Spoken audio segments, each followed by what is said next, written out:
It's Reality Check with Craig Price.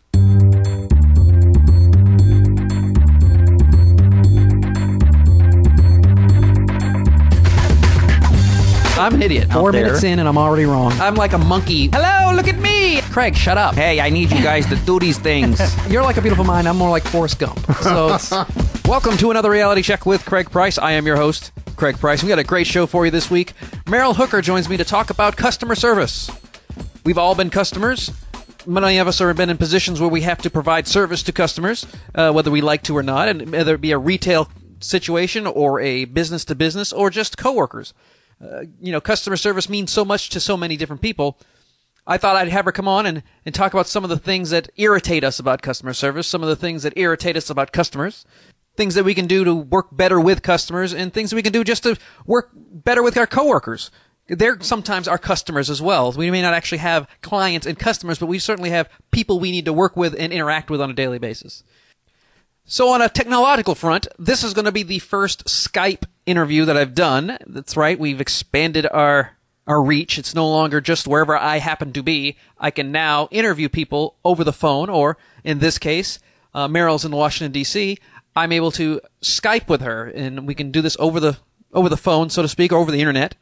I'll have situations where they will be calling into me, and I'll be talking to them on the phone over Skype. Skype can do so many things. I've tested it out. Hopefully it works.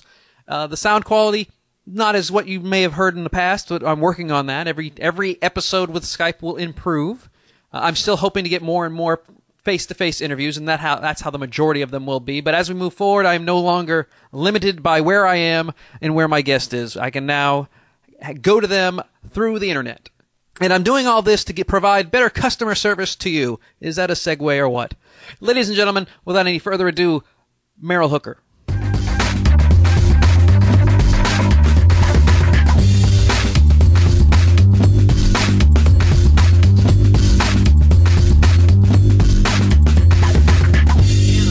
How's the weather out there? Today it is beautiful and sunny. It is an absolutely perfect fall day. And you're stuck inside with me. I'm choosing to be with you. Oh, I appreciate that. How diplomatic. But, you only need me for what? Half an hour, 45 minutes, and then I'm out of here, pal. Let me tell you. Yeah. Oh, it's like a school day. You're going to be outside. You're going to skip the rest of the day. Pretty much, yeah. Constantly asking the teacher if we can have class outside. That's right. And for those of you who don't know, I'm here with Meryl Hooker. I hope I said that right. That is correct. Anytime I say Meryl and then I say the word hooker afterwards, I feel like, I maybe have done something horribly wrong. Only in the best ways, Craig. Only the best ways. And you are a customer service guru. But customer service means so many different things to so many people. So in your own words, what do you feel is customer service? Because I know you're not just a retail person, you're not just an internal person, you're a customer service in general, in all aspects person. So give me your ideas of what customer service actually is. Well, you're right. I mean, customer service does mean a lot of different things to different people. And the element of customer service that I think most of the listeners to this podcast are going to be familiar with is more of a retail kind of situation, whether you're buying cable or whether you're buying something at a retail store, or you're, God help you if you're ever trying to deal with the phone company. But it's an interaction between a supplier and a consumer. And like I said, sometimes that's a literal exchange of goods. Sometimes it's an exchange of services. But it is a one-on-one relationship to accomplish a given goal. Now, are you a person that believes that the customer is always right? Well, I have been both a customer and a customer service provider, so the answer to that's a little tricky. On one hand, as a customer, of course the customer is always right. And from a customer service perspective, absolutely not. The customer is not always right. I find the customer is often very, very wrong, horribly wrong sometimes.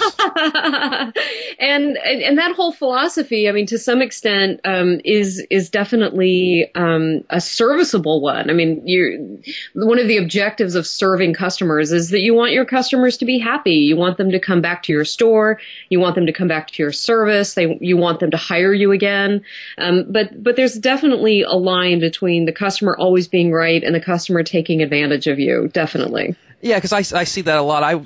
my first jobs were retail oriented. So you see those customers that come in and they'll complain about a tiny little thing that had very little to do with their overall satisfaction, and they're like demanding. Like you see this at a restaurant, like someone is upset because there's a candle on their table, but they didn't say anything until it was all over. And then the meal's eaten, and then they're like, well, this candle is driving me crazy. I want just free dessert or something. Right. And I know people use that as a strategy sometimes as a customer. Well, there's this, I don't know if it's a true story or not, but there's an urban legend about a guy who walked into a Nordstrom store with a tire, and he tried to return a tire to Nordstrom. And the customer service policy at Nordstrom is it doesn't matter what it is, you take it back. And they took it back. Wait, they don't sell tires, so how can they take something back they don't sell? Exactly. And that's why I don't know if the story is true or if it's just one of those urban legend kind of things. But is the customer always right? I don't know. I mean, in a situation like that, I think the customer is just crazy. Oh, yeah, and they're outright fraudulent at times. Or, I mean, I have to say, I admire the audacity, but wow. And then you'll hear stories like poor Wendy's got the guy who purposely put a finger in the chili. And you got people that like Strange Brew, which was one of my favorite movies from the 80s. They grew a mouse in a bottle of beer and they brought it to the thing, and then there's a mouse in my beer bottle, and it's like they couldn't. So were you even alive in the 80s? I mean, I'm old enough to have been alive in the 80s. I'm almost 40, of course. I have a picture from 1981 on my profile, so I was going to say you don't look a day over 12. Yeah, I have that problem when they hire me is to speak. It's like whose nephew came in to speak today? That's wonderful. But when you get that mentality, the customer's always right. How can you work with customers that are that kind of demanding, that kind of irrational? Well, I think, you can't talk sane to crazy. You can't talk rational to irrational. And there are some circumstances, there's some situations where you just have to, I mean, I don't even like to set it up like a win-lose, but you just have to do what you need to do. And those are the days we just have to hold our noses and jump in. 9 times out of 10, and I am definitely an optimist. I'm the glass is half full kind of girl. And you are on with the wrong person today. Oh, I know better than that.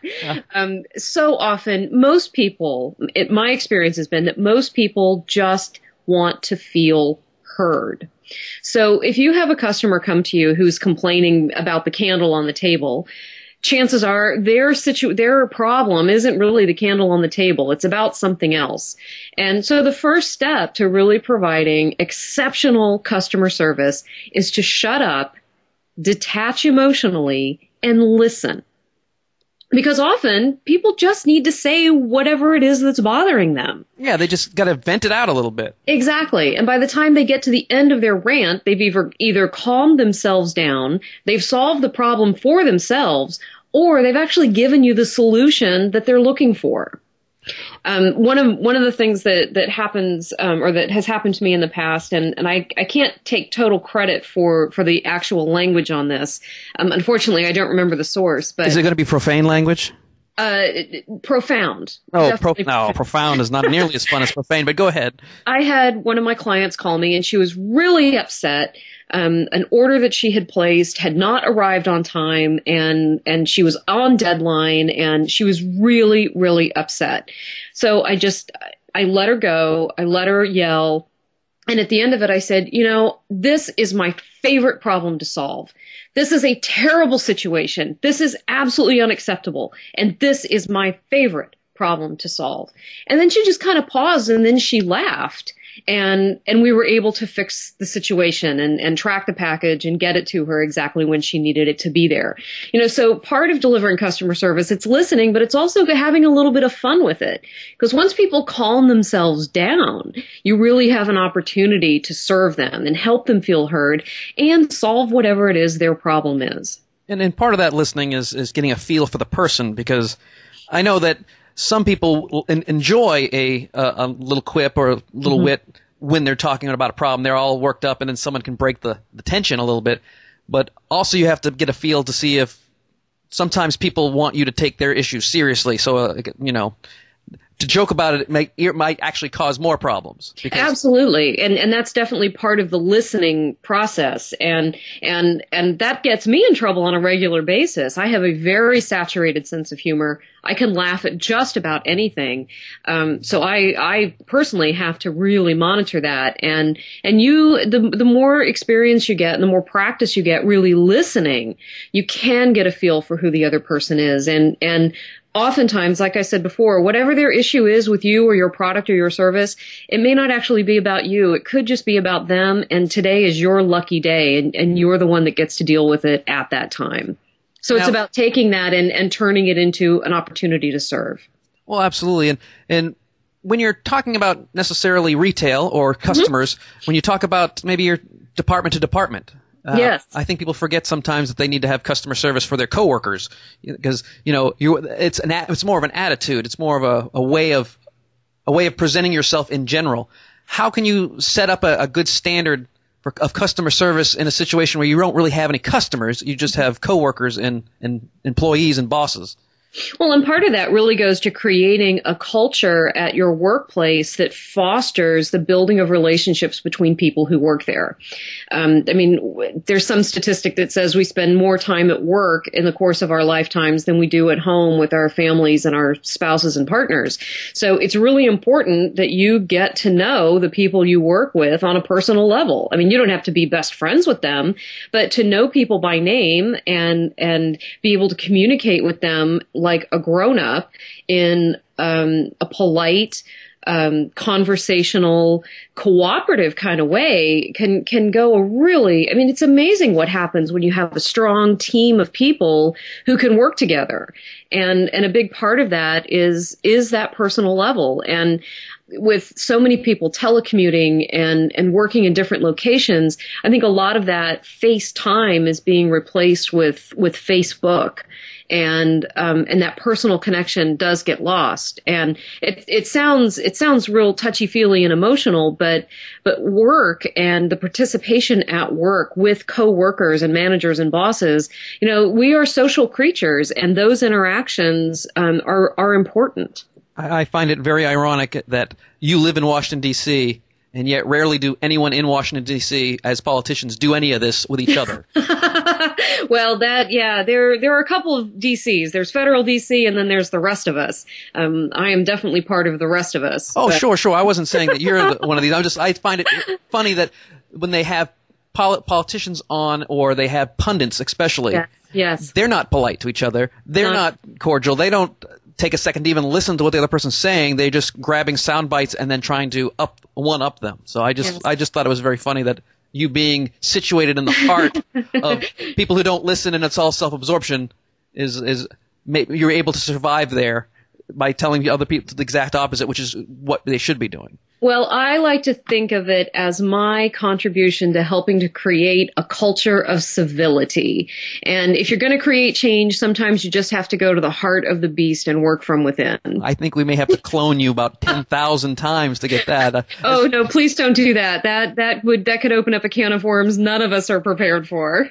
So, one of the things about listening is it's because listening is kind of difficult at times, especially when you got to get through all I got to listen to their hopes and their dreams and what their kids did this weekend. And God, I just want to get to the day. Stop talking to me. Mm-hmm. But it's still something you need to do. So how can you listen when you really don't necessarily want to listen? Is there any kind of things you can do to train yourself a little bit? Some techniques we can use to listen when we're really not feeling in the mood to? Are you talking specifically about a work environment? Work in general. I mean, I know when you get married, you learn to tune things out and look like you're listening. You've been married. I had a lady who I spoke to. She was married for 43 years, and she doesn't. Oh, wow. She's like, I don't listen to my husband anymore. It's just background noise. But I know what he's saying because she's learned to tune things out and listen for keywords. Mm-hmm. Yes. Because she just got irritated. 43 years, she knows what he's going to say. Right. But I found in several office environments and also in relationship environments, though not my lovely wife who may be or may not be listening. But it's one of those situations where they want to talk to you about something that's completely irrelevant or you could care less about, but because of your position or your relationship with them, you have to listen. Yes. It's one of those things. What can we do to make ourselves better listeners? In a work environment, and this is actually a technique I learned from Laura Stack, the productivity pro. You can protect your time. So if someone is in your office and they're trying to talk to you about their dog or their weekend or their spouse or whatever, she's a big advocate, and I have certainly benefited from her wisdom about indicating that you will talk to this person later. You will talk to this person at lunch. You will talk to this person on your coffee break, and really having very clearly defined boundaries of when you're available for socializing and when you're not in a work environment. You go to work, and there are times that are appropriate for socializing and times that are not. And so it sort of falls on each individual to really monitor that. In a different type of customer service scenario, sometimes we get lucky and the other line rings, or you have a line of customers, or the UPS guy shows up, or Hold, please, click. That's right. Sometimes you have external forces that can save you, for lack of a better word. But sometimes you just have to. You can utilize the selective listening technique, such as your friend who had been married for 43 years, and just go for the keywords. And some of it really can sometimes just be about setting a boundary. And there are ways of doing that are not abrasive and not rude. And oftentimes people just don't realize how long they've been talking. Yeah, well, that boundary issue you're talking about, I got into an issue where I was talking about this about open door policy. Yes. It is an open door policy. It's not an open schedule policy. Yes, exactly. Doesn't mean whenever they have the whim to talk to you, they can barge into your office because it's an open door policy and spill their guts for 30 minutes. Yes. But they can email you or call you or knock on your door and say, is this a good time, or when is a good time? Mm-hmm. And one of the things I always recommend to my clients is, when you are placing a call, and I primarily at this, many of the people that I mentor and consult with are creative businesses looking to sell in a wholesale market. One of the things I advise them is, when you are placing calls to potential retailers for your products, the first question out of your mouth should be, is this a good time to talk? So one of the things we seem to have really gotten away from is acknowledging that other people are just as busy as we are. Well, we get upset when they don't respond to an email in 3 seconds. Exactly. And having respect for other people's time and other people's schedules. Some things obviously need to be addressed immediately. My feminine intuition tells me that about 98.2% of things that we feel are critical and urgent actually aren't. So 1.8% of the time, it's actually an emergency. But I think it's mostly that being heard feeling you're talking about. If they're not feeling like they're being heard, they will exaggerate and expand on the issue and make it more important and make it more of an emergency because they're not being heard. They blow it out of proportion kind of situation. Yes, and there's a difference between an emergency and a sense of urgency. And we live in such an ADD, immediate gratification society that, and we're spoiled, we're used to this instant access and instant communication opportunities, and we get impatient. We almost throw a little temper tantrum if someone won't listen to us right now, because what we have to say is important and critical and must be addressed. And the reality is, oftentimes, if you just step back and calm down, you can often solve your own problem. Well, and that leads me to my next question you brought this right up, is that you're dealing with someone who is hot-headed, who is angry. Yes. Not yourself. You're fine. You're calm because you're not having the issue. You're not crazy. He is. Or even in situations where maybe you are upset as well. I mean, those are the most challenging customer service opportunities. Well, how can we work with someone who's, let's say they're a hothead crazy person? Mm-hmm. I've worked with several hothead crazy people, and it's just a matter of, for a lot of the times, it's just a matter of letting them cool off as they speak. But at some point, you've got to continue on with your day. Yes. So how can you work when you have a customer or you have another coworker who's coming at you with a problem, but they're not really bringing that in the nicest way? They're upset. Mm-hmm. They're yelling. They're angry. They're crying even maybe. Mm-hmm. How can you bring them down off the ledge? Well, first and foremost, I think it is essential that as the listener to the hot-headed crazy person, that you maintain control over yourself. If by overreacting, by allowing yourself to become angry, by raising your voice, it's like throwing gasoline on a fire. So first and foremost, step back emotionally, maintain your position of centeredness and being solid.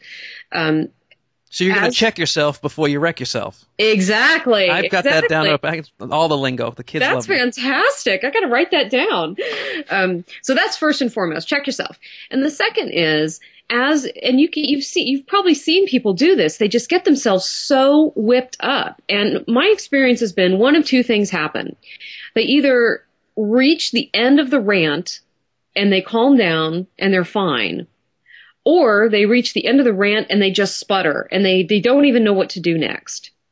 And regardless of what that outcome, whatever that outcome is, I have always found it most effective to ask the question, what would you like for me to do? How can we solve this for you? What is it that you would like to have happen now? And oftentimes they're so in their minds, they're thinking of the comeback of That's right. They're going to say no, so I'm going to hit them with this, and then they're going to say, well, we can't do this, and I'm going to hit them with that. And and when you ask them, well, what is the solution to your issue? What would you like to have happen, and how can I help? And I will do all I can to make this happen, to make this possible. But what would you like to happen? What needs to happen for you to feel like this is solved? And you try to say it as unsarcastic as possible. Oh, definitely. Oh my gosh, yeah. I mean, anybody who's had to deal with an irate parent, you know how to. It's the same kind of thing. I mean, it cannot be flippant because again, it's just like throwing gasoline on a fire, and nobody wins in that. Well, the gas companies do because you're just wasting gas. But well, yeah, that's sort of a whole other podcast, I think, though. Yeah. Well, and customer service means so many different things to different people. Like I said, you've got the interactions at the office that you wouldn't even consider customer service, like just how you say hello to someone. Sure. On a regular basis that you work with. How is the best way to like start up? You got a new person in, and you want to bring them into the fold. Is there any techniques you can use for like a new customer or a new person that doesn't sound like you're too pushy?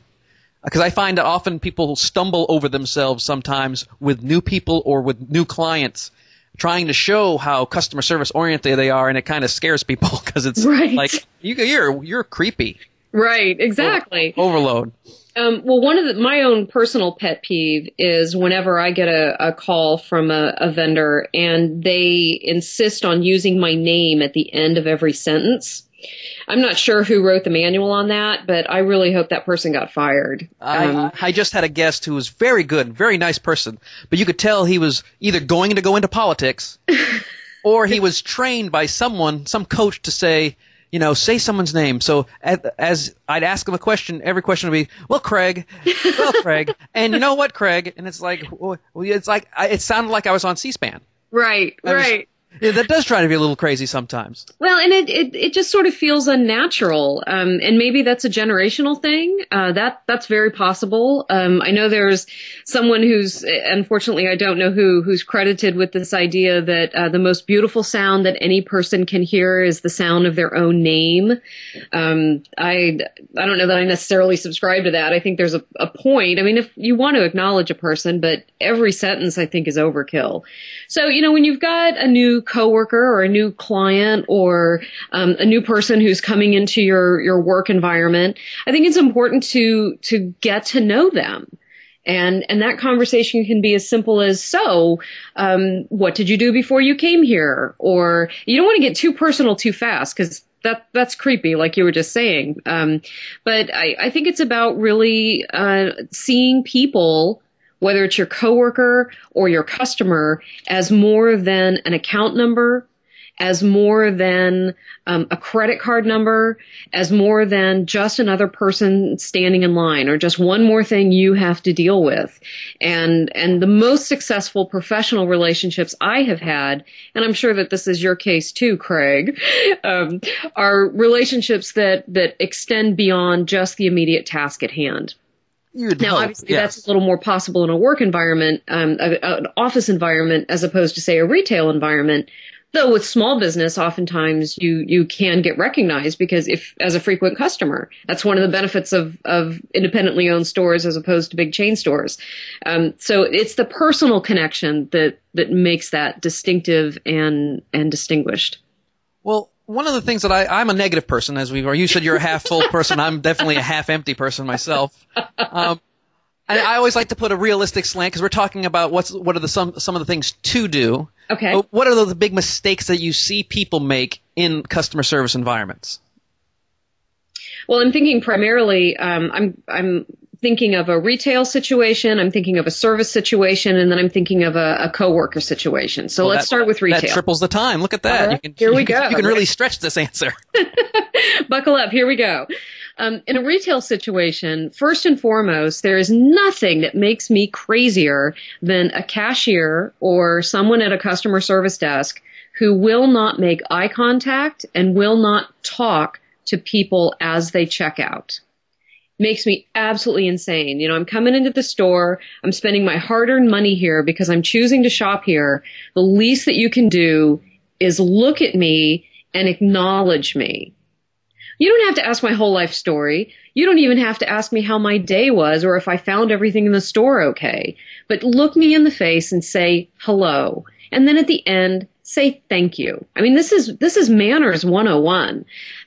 So in a retail environment, that first and foremost. Yeah, I get that a lot where they really, I'm not a conversationalist. I prefer just to go in, get what I need and get out. But I wish they would say thank you more. I don't know if that's a generational thing or it is just the fact that they're only the places where they don't say thank you.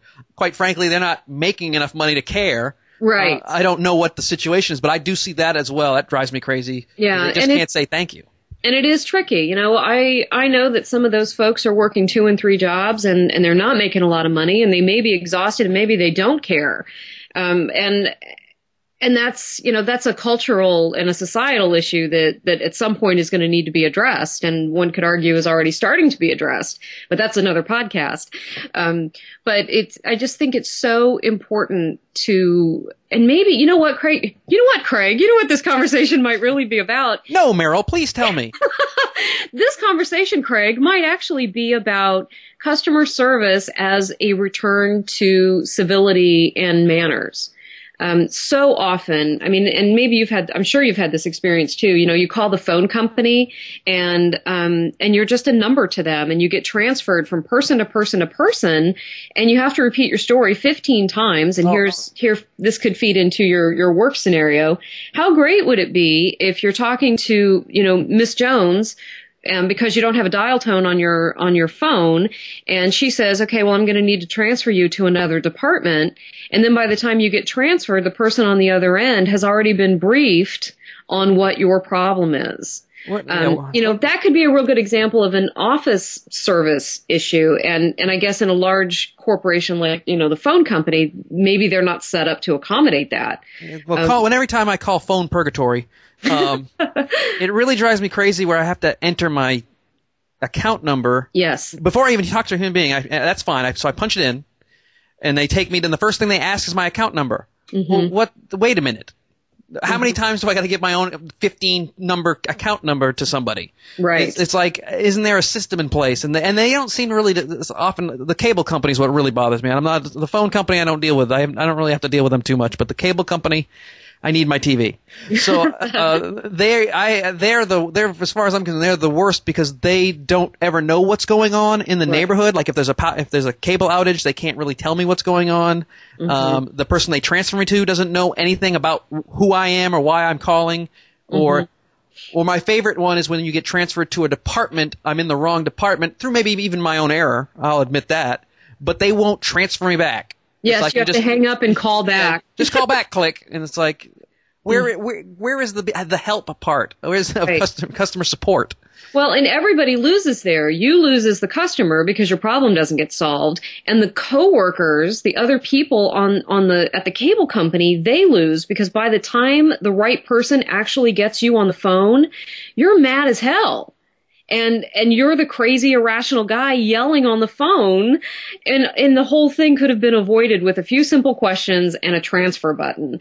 And I think that's, there's definitely a benefit to working with a big company, but there are also disadvantages when a big company starts seeing its customers as nothing more than account numbers, and forgetting that these are people who are paying to make this company as successful as it is, and it's backfiring in a lot of ways. And I think that, I would like to think anyway, that we will be seeing changes. Yeah, and we have been. I noticed a lot of the overseas tech support, customer service. You'd call them up and they'd have a horribly thick accent, and they say their name is Devin. Right. Hey, your name is not Devin. That's right. Or you're Jackson. This is No, your name is not Jackson. That's a 14-year-old kid from California is named Jackson. You are obviously in a third world country working your hardest, but you're faking it. Right. They've started to bring that back. A lot of those customer service calls back to Americans. Right. And I think part of why that the interaction you just described is so frustrating is because out of the gate, you as the customer feel lied to. Yeah, you have been lied to when the guy, he's obviously, hello, my name is Jackson. Your name is not Jackson. It's highly unlikely. So what I think is really interesting is so many companies who have moved their telephone customer support people, it sounds like they have brought it back domestically, and somebody will answer the phone and say, hi, this is Jenny from Cincinnati. Or Des Moines. No, you're not from Des Moines. You're from Des Moines. Right. So, it's, I think the companies are listening. One of the things I found most astonishing about this type of scenario, there was one company, and I'm forgetting the name of it.